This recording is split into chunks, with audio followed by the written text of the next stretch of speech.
बिहार में स्वागत है आपका। बड़ी खबर से शुरुआत, दरभंगा से बड़ी खबर मिल रही है, जहां आजमनगर में जोरदार धमाका हुआ है। धमाके से घर की दीवार और छत पूरी तरह से ध्वस्त हो गया है। धमाके में 5 लोग बुरी तरह से जख्मी हो गए हैं। सभी जख्मी इलाज के लिए डीएमसीएच में भर्ती करवाए गए हैं। स्थानीय लोगों का दावा है कि बम फटने की वजह से यह हादसा हुआ है। तो बड़ी खबर आपको दरभंगा से दे रहे हैं। दरभंगा के आजमनगर में जोरदार धमाका हुआ है और धमाके की वजह से घर की दीवार और छत पूरी तरह से ध्वस्त हो गए हैं। धमाके में 5 लोग बुरी तरह से जख्मी हुए हैं, जिन्हें इलाज के लिए डीएमसीएच में भर्ती करवाया गया है। स्थानीय लोगों की माने तो बम फटने की वजह से हादसा हुआ। विपिन हमारे साथ जुड़ गए हैं ज्यादा जानकारी के साथ। तो विपिन, आपसे जानना चाहूंगी आखिर क्या हुआ था, किस वजह से यह हादसा हुआ है? क्या वाकई वहां पर धमाका हुआ था, बम फटा था? जी सुनंदा, ये जो स्थिति है जीरो ग्राउंड पर, वहाँ जो सुतरी वाला बम होता है वो 2 मिला है, उसे पुलिस ने जब्त किया है। तो ऐसा अनुमान लगाया जा रहा है जो दीवारों पर जो धब्बे हैं वो बारूद के धब्बे दिखाई दे रहे हैं, और जिस तरह से छत पूरा धराशायी होकर गिर गया है और जिस तरह मतलब दीवार टूट के बिखर गया है, अगल बगल के लोगों का घर जो धमाके से हिल गया है, किसी का गिर गया है। तो ऐसा अनुमान लगाया जा रहा है कि अभी वो बारूद का ही बम था। पुलिस अभी छानबीन कर रही है। विपिन, 5 लोग घायल हुए हैं। क्या 5 एक ही परिवार के हैं, एक ही घर के रहने वाले, इस घर के रहने वाले जिसमें ये ब्लास्ट हुआ है? जी, जो 5 घायल हैं वो उन्हीं के बच्चे हैं, जिसमें 4 बच्चे हैं, एक खुद वो अपने घायल हुए हैं, और सभी को डीएमसीएच अस्पताल ले जाया गया है, जहां उनका इलाज चल रहा है। एक ही परिवार के सारे लोग हैं। जी, किसी से क्या बात हो पाने की स्थिति है या ज्यादा घायल है लोग? कुछ पता चल पा रहा है किसी ने साजिश के तहत किया या फिर सिर्फ हादसा था? ये साजिश नहीं है, ये जिनके घर में ब्लास्ट हुआ है उन्हीं की कुछ कारतानी साजिश लग रही है। ये पुलिस की जांच के बाद ही पता चलेगा कि आखिर बिल्कुल, अब पुलिस जांच करेगी, उसके बाद ही पता चल पाएगा आखिर हादसे की वजह क्या रही। बहुत धन्यवाद विपिन आपका इस जानकारी के लिए। तो दरभंगा में ये बड़ा हादसा हुआ, एक घर में ब्लास्ट हुआ है जिसमें 5 लोग झुलस गए हैं बुरी तरह से, और फिलहाल हॉस्पिटल में उनका इलाज चल रहा है। खबर रोहतास से। रोहतास के तिलौथू में क्षतिग्रस्त मकान गिरने की वजह से एक शख्स की मौत हो गई है। जल जीवन हरियाली के तहत इस मकान के हिस्से को तोड़ा गया था, क्योंकि अतिक्रमण कर मकान को सरकारी जमीन पर बनाया गया था। मकान तोड़ने के बाद परिवार को पुनर्वासित नहीं किया गया था। मकान का मालिक इस टूटे मकान में ही रहता था, लेकिन कल रात हुई बारिश में मकान का एक हिस्सा गिर गया और इसकी चपेट में विनोद राम आ गए, जिसकी वजह से उनकी मौत हो गई।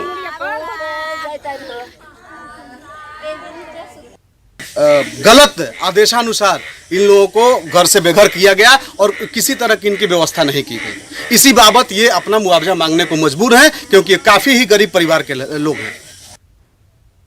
वहीं हल्की बारिश ने मुजफ्फरपुर नगर निगम की पोल खोलकर रख दी है। मोती झील, चंद्रलोक चौक, कल्याणी समेत कई इलाकों में बारिश का पानी भरा हुआ है। हमारे संवाददाता प्रवीण ठाकुर ने मोती झील बाजार में जल जमाव का जायजा लिया।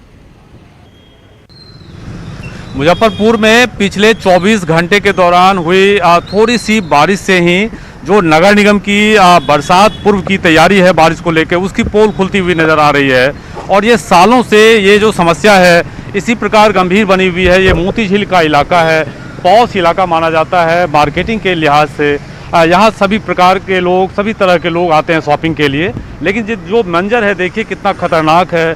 लोग जान जोखिम पे डाल के इसी प्रकार सफ़र करते हैं। खास करके जो 2 पहिया वाहन वाले होते हैं वो पैर ऊपर करके जान जोखिम में डालकर सालों से इस प्रकार का सफ़र है। ये स्थिति तब है जब शहर से के विधायक आने वाले मुजफ्फरपुर के सुरेश शर्मा फिलहाल नगर विकास मंत्री हैं, और उनके सर पर ही विकास का जिम्मा है, खास करके शहरी विकास का। लेकिन जल जमाव की समस्या इस प्रकार यहाँ नासूर हो गई है कि लोग कोसते हुए नजर आते हैं। हमारे विकास मंत्री सुरेश शर्मा जी यहाँ पे जो लोग उनका होम टाउन है, और उनके लिए ये बड़ा दुर्भाग्य की बात कहा जाता है कि उनका शहर है, उनका ये स्थिति देखा जा रहा है। इसमें क्या किया जाए? नया नहीं है, जब से हम लोग होश संभाले इस तरह का मोती झील में पानी का जमावड़ा हमेशा रहा है। थोड़ी सी भी बारिश में ही, और नाले का समुचित ढंग से नहीं बन पाना, अतिक्रमण एक बड़ी समस्या है। लोग नालों को घेर कर भी घर बना ले रहे हैं। भाई हो फिर भी यहाँ कोई ये नहीं, क्योंकि नाली का सही से वो निकलने का कोई रास्ता ढंग का नहीं। नाला के ऊपर जो फुटपाथ बना हुआ है वो दुकानदार लोग घेर के रखे हुए हैं, ताकि पब्लिक को भी जाने आने में बहुत दिक्कत होती है। इसलिए इस सब चीज़ का नगर निगम को ध्यान देना चाहिए इस सब चीज़ को। तो ये यहाँ का जो मुख्य नाला है फरदो नाला, उसकी सफाई हुई थी, लेकिन जो छोटे छोटे ड्रेनेज हैं, इस पर जो अतिक्रमण है, इसका उसमें लिंक करने की बात है। मंत्री ने कहा है कि 15 जून तक हर हाल में ये काम पूरा हो, लेकिन सालों की समस्या इसी प्रकार थोड़ी भी बारिश जब होती है तो मोती झील में आना जाना लोगों की परेशानी का सबब होता है और कई दुर्घटनाएं भी सामने आ चुकी हैं। कैमरामैन संजीव के साथ प्रवीण ठाकुर, न्यूज़ 18 मुजफ्फरपुर। तो सालों साल बीत चुके हैं, लेकिन यहाँ इस इलाके की हालत नहीं बदली है। जाहिर है लोगों का गुस्सा नगर निगम पर फूट रहा है। अब ऐसे में सवाल उठता है इस परिस्थिति में कि हल्की बारिश में ये हालत हो जाती है शहर की, इस इलाके की, तो जब बारिश का सीजन आएगा तो पूरा शहर कैसे बचेगा? नगर विकास मंत्री का शहर बेहाल है तो दूसरे शहरों का क्या हाल होगा, अंदाजा लगाया जा सकता है। क्या मुजफ्फरपुर को इस बार डुबोने की तैयारी है? जो हालात बने हुए हैं ऐसा ही लग रहा है। सुरेश शर्मा जी खुद हमारे साथ जुड़ गए, नगर विकास मंत्री जी। सुरेश शर्मा जी, आपने भी तस्वीरें देखी होगी, किस तरह के हालात मुजफ्फरपुर के मोती झील इलाके के बने हुए हैं। लोगों की नाराजगी साफ साफ नजर आ रही है। खासतौर से उन्हें इस बात से बड़ी दिक्कत है कि आप मुजफ्फरपुर के हैं, तब भी यहाँ इस जगह की स्थिति नहीं बदल पा रही है। बात मेरी सुनिए ना, कोई नाराजगी नहीं है। पानी यहाँ का 12 से 13 घंटा के अंदर पानी यहाँ का निकलते हुए नजर आएगा। पानी टाउन का निकल रहा है, कहीं कोई प्रॉब्लम नहीं है। नाराजगी आपके स्टूडियो में कोई बोले होंगे वो हो सकता है, यहाँ सहज जमीन पर कोई स्टूडियो में नहीं सर, उस लोगों साल वाली परेशानी है उनकी। वो कह रहे हैं कि हर बार परेशानी होती है। देखिए थोड़ी सी बारिश हुई है, ज्यादा बारिश नहीं हुई है सुरेश जी। कोई बारिश 2 दिनों से यहाँ हो रही है। कल भी 2 घंटे बारिश हुई है, आज भी हुई है, लेकिन पानी प्रॉपर ढंग से निकल रहा है और 12 घंटे के अंदर कोई पानी शहर में नहीं रहेगा। सुरेश जी, आप इस बात से इनकार कर रहे हैं कि यहाँ पर थोड़ा सा पानी होता है और इलाका पूरा भर जाता है, इसके लिए क्या सालों से इंतजाम किए जाने की जरूरत नहीं थी? आपको देखिए, आउटफॉल नाला यहाँ बन रहा है, 183 करोड़ का नाला काम चल रहा है यहाँ, लेकिन इसके बावजूद भी फरदो नहर की सफाई कर दी गई है। यहाँ फरदो से सब पानी निकल जाता है।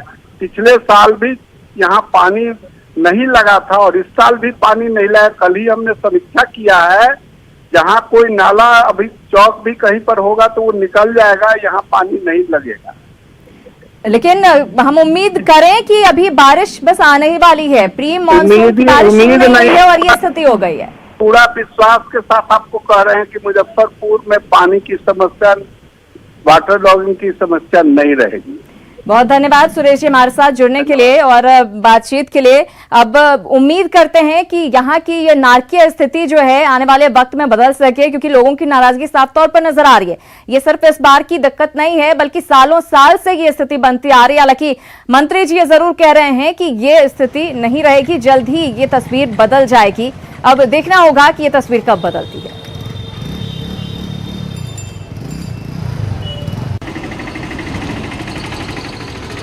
ये तस्वीरें आप देखिए, क्या स्थिति बनी हुई है मुजफ्फरपुर के मोती झील इलाके की। ये तस्वीर, लोगों की बातें भी आपने सुनी, जो कि साफ साफ नाराजगी नजर आ रही थी लोगों की कि सुरेश शर्मा जी खुद यहां से हैं, उसके बावजूद शहर की ऐसी हालत है।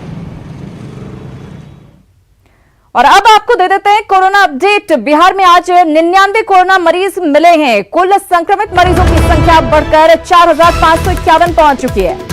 रोहतास में 12 कोरोना पॉजिटिव मरीज पाए गए हैं। कटिहार में 11 मरीज मिले हैं, तो समस्तीपुर और भागलपुर में 10-10 कोरोना पॉजिटिव केस पाए गए हैं। शिवहर में 7, नवादा और नालंदा में 6-6 मरीज मिले हैं, तो भोजपुर और अररिया में 5-5 कोरोना पॉजिटिव पाए गए हैं। बड़ी खबर आपको दे रहे हैं, कोरोना के मामले बढ़ते हुए जैसे जैसे जांच की गति में तेजी आती जा रही है, वैसे वैसे मामले भी बढ़ते जा रहे हैं और 99 मामले आज सिर्फ सामने आए हैं। अब ये आंकड़ा बढ़कर 4551 पहुंच गया सिर्फ बिहार।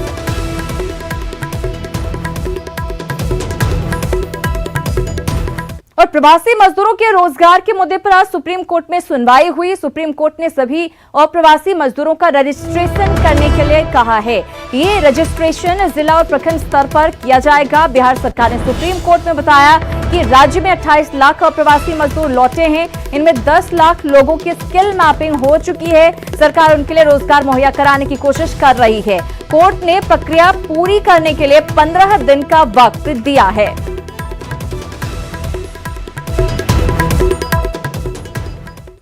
इधर कोरोना काल में प्रवासी मजदूरों पर सियासत थमने का नाम नहीं ले रही है। आरजेडी ने प्रवासी मजदूरों के लिए आयोग बनाने की मांग रखकर बिहार की सियासत को फिर से गरमा दिया है।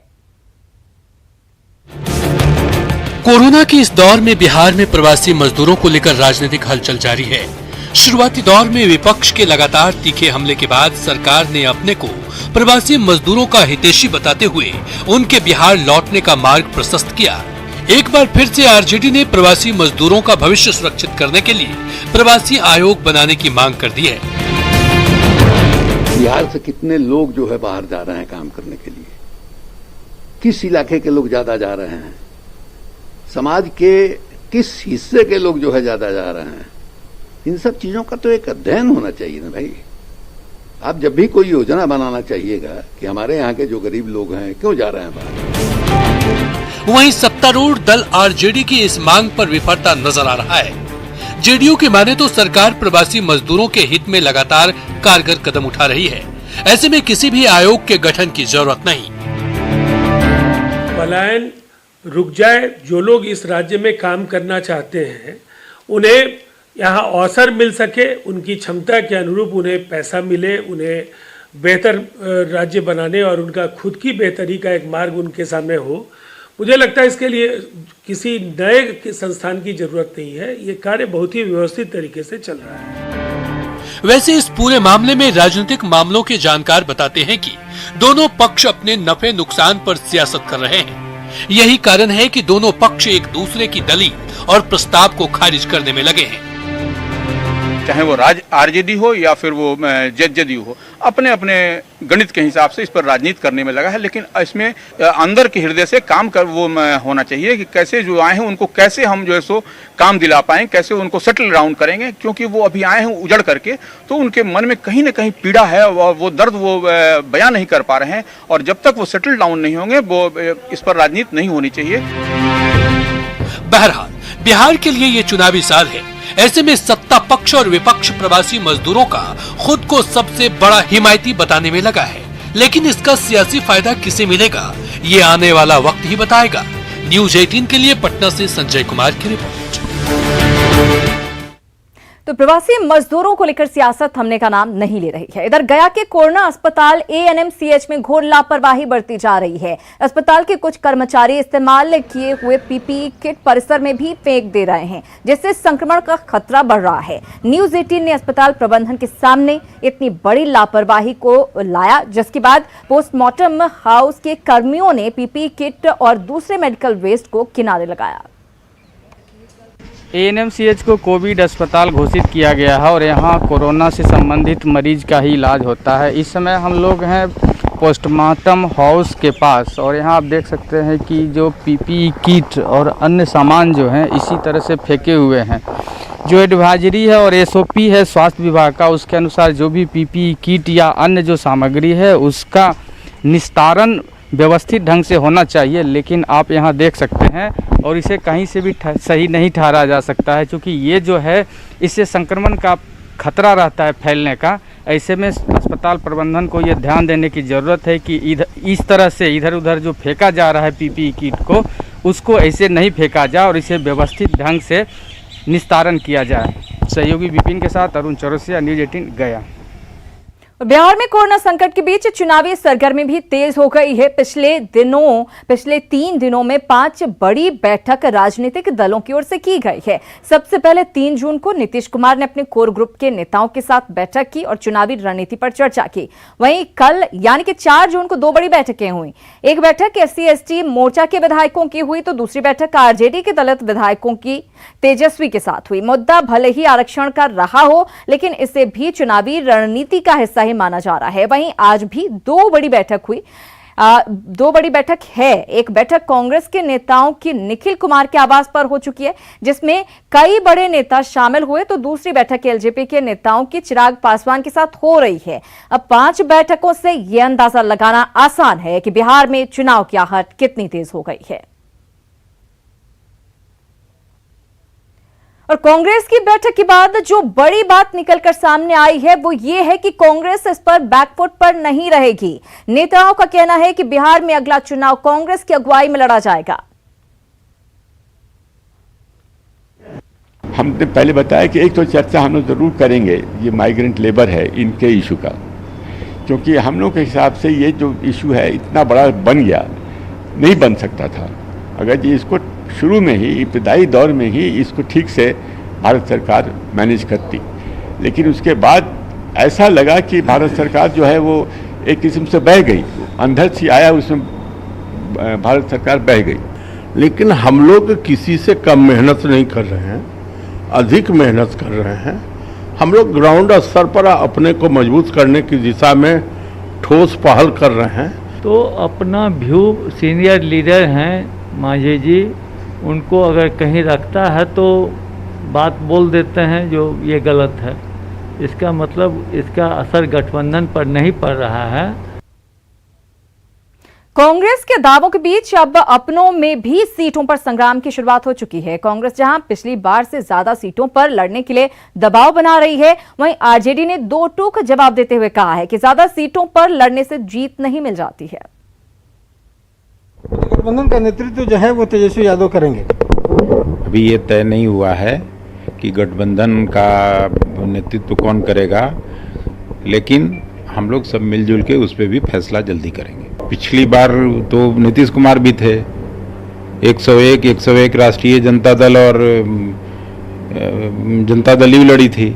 इस बार तो जनता दल यू निकल गई है, तो वो 101 सीटों में तो बंटवारा होगा, तो पिछली सीटों पर कैसे मान जाएंगे। ऐसे भी हम लोग 9 लोकसभा पर लड़े थे पिछली बार, तो उस हिसाब से भी जोड़िएगा तो हम लोगों की सीटें ज़्यादा बनती हैं। ज्यादा सीटों की मांग करने से काम नहीं चलेगा। कांग्रेस पार्टी को जमीनी हकीकत समझनी चाहिए। ज्यादा सीट लेकर के फिर नतीजे क्या आते हैं वो पछताना पड़ता है।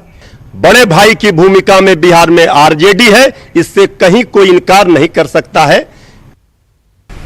वैसी परिस्थिति ने कांग्रेस महागठबंधन में ज़्यादा सीट मांगने का काम यदि किया है हमको पता नहीं है, लेकिन आप लोग कर रहे हैं, तो उसके मांग का हम समर्थन करते हैं कि कुछ भी डिसीजन हो तो आपस में बैठ करके कोऑर्डिनेशन कमेटी बन जाए और वो लोग तय करें कि कौन किसका है। अगर कम से कम सीट पर भी अगर लड़ने की बारी होगी तो हम तैयार हैं, लेकिन वो कमेटी के द्वारा तय हो, न कि कोई एक पार्टी के द्वारा और एक नेता के द्वारा। जो है सहयोगी भी कह रहे हैं, बड़ा सवाल है, सहयोगी के लिए क्या करेंगे? देखिए, सहयोगी अगर कह रहे हैं कि हम ज्यादा सीटों पे चुनाव लड़ेंगे तो ये विमर्श का विषय है ना। बैठेंगे ना, चुनाव अगर हम लड़ते हैं तो हम जीतने के लिए लड़ते हैं, मुद्दे सरोकार को लोक विमर्श में रख करके लड़ते हैं। कोई भी भेद नहीं है, साथ बैठेंगे, चीजें सुलझ जाएंगी। यहाँ तक दूसरा गठबंधन है, उसमें श्री तेजस्वी यादव के नेतृत्व को लेकर के असमंजस है, अद्विधा है और अनिर्णय की स्थिति है।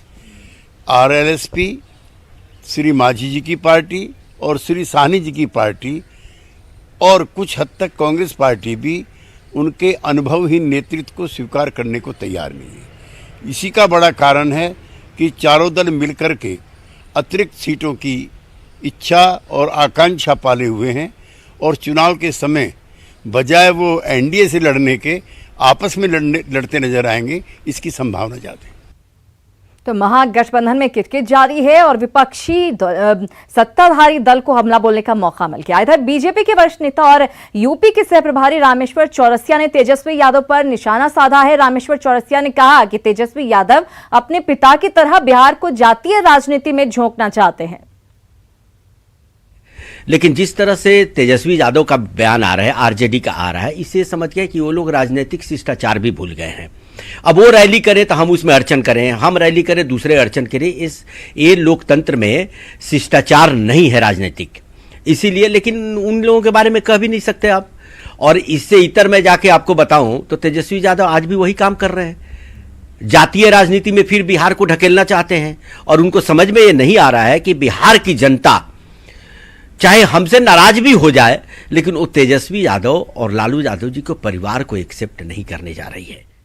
चलिए खबरों में आगे बढ़ते हैं। बिहार में एडीजी लॉ एंड ऑर्डर की चिट्ठी पर विवाद के बाद इसे वापस ले लिया गया है। इस पर एक नया पत्र जारी किया गया है, जिसमें कहा गया है कि 29 मई को जारी किया गया पत्र भूलवश जारी किया गया था, अब इसे वापस लिया जा रहा है। उस लेटर में क्या कुछ बातें हैं?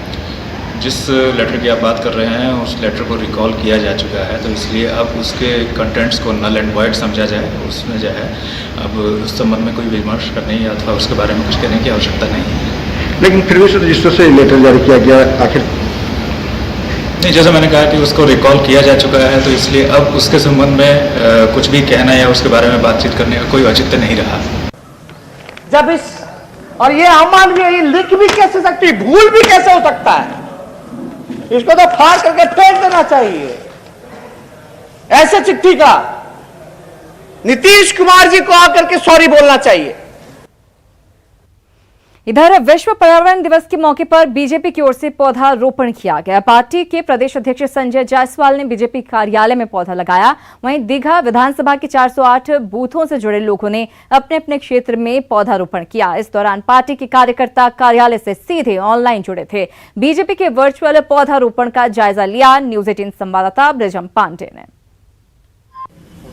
विश्व पर्यावरण दिवस के मौके पर बीजेपी में पौधारोपण कार्यक्रम किया जा रहा है। आपको बता दें कि बीजेपी के प्रदेश अध्यक्ष हैं और दीघा के विधायक संजीव चौरसिया हैं, ये महामंत्री भी हैं। और देखिए ये जो पौधारोपण जो है वो पूरी तरह से वर्चुअल है। ये देखिए टीवी स्क्रीन पर आप देखिए, यहाँ 408 लोग जुड़े हुए हैं वर्चुअल, वो भी पौधारोपण कर रहे हैं। ये तमाम लोग जो हैं वो बूथ पर कर रहे हैं, जो दीघा विधानसभा में 408 बूथ है। सीधे प्रदेश अध्यक्ष जी से बात करते हैं। देखिए, विश्व पर्यावरण दिवस पर हम सभी को यह ध्यान रखना पड़ेगा कि प्रकृति का हम ख्याल रखें, वरना प्रकृति अपने रास्ते खुद चुनती है और वह रास्ता अगर हम प्रकृति का विनाश करेंगे तो प्रकृति भी मानव सभ्यता का विनाश में ही चली जाएगी। इसलिए प्रकृति का ख्याल रखना सभी का नैतिक कर्तव्य है। वर्चुअल पौधारोपण भी किया गया है 408 जगहों पर। आज हमारे इस विधानसभा के सभी बूथ पर किया गया है, पर विश्व पर्यावरण दिवस के अवसर पर पूरे बिहार में सभी जगह भारतीय जनता पार्टी के कार्यकर्ता पौधारोपण कर रहे हैं और प्रकृति की शांति की प्रार्थना कर रहे हैं। प्रदेश अध्यक्ष संजय जायसवाल थे जो बता रहे हैं कि प्रकृति की सेवा करना कितना जरूरी है। सर, दीघा विधानसभा में आपने कार्यक्रम आयोजित किया, क्या उद्देश्य है? नहीं, भर बूथ हरियाली, इस कॉन्सेप्ट पे हम लोगों ने काम किया है और 408 बूथ पर एक समय में माननीय प्रदेश अध्यक्ष जी पौधारोपण किए हैं। उसी के बाद सब लोगों ने काम किया है, पौधारोपण का काम किया है। इस विषय को हमको आगे बढ़ाने की आवश्यकता है। ये स्क्रीन दिख रहा है, वहाँ प्रदेश अध्यक्ष मीडिया को बाइट दे रहे हैं, इंटरव्यू दे रहे हैं। बाकी जगहों से लोग जुड़े हुए हैं, बाकी जगहों से लोग यहाँ जुड़कर सीधे प्रदेश अध्यक्ष से जुड़े हुए हैं और वहाँ पौधारोपण कर रहे हैं। विश्व के कल्याण के लिए ये पर्यावरण दिवस बहुत जरूरी है, वैसे ही सब लोग पेड़ पौधा लगाएं। कैमसन नीलमणि के साथ ब्रिजम पांडे, न्यूज 18 पटना। और इसी के साथ इस बुलेटिन में फिलहाल इतना ही, लेकिन न्यूज 18 बिहार झारखंड पर खबरों का सिलसिला लगातार जारी है। इस न्यूज हेडलाइंस के प्रायोजक सच्ची सहेली, महिलाओं के लिए